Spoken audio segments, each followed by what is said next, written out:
నేను ఏదో పెద్ద పాపమే చేసి ఉండవచ్చు, ఆ పెద్ద పాపానికి తగినంత ఫలితాన్ని మాత్రం నాకు ఇవ్వకండి. అంత పెద్ద అశుభవార్త నేను వినేటట్టుగా చేయకండి. దానివల్ల నేను తల్లడిల్లిపోయేటట్టుగా నన్ను మార్చకండి. జీవితాంతం ఏడవలసినంత పెద్ద పెద్ద శిక్షలు నాకు వెయ్యకండి.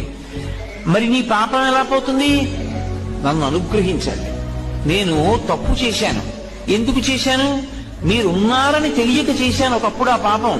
ఇప్పుడు తెలుసుకున్నాను మీరున్నారని, కాబట్టి నేను చెయ్యను. ఇప్పుడు నేను ప్రయత్నపూర్వకంగా ఏ తప్పు చెయ్యట్లేదు, కానీ అప్పుడు చేశాను.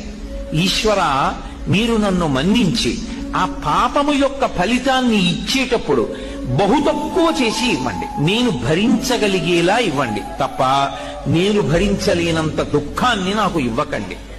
ఇది నోటితో అడగక్కర్లేదు. ఈశ్వరుణ్ణి ప్రార్థన చేస్తాడు. వాడొకడు ఉన్నాడన్న నమ్మకం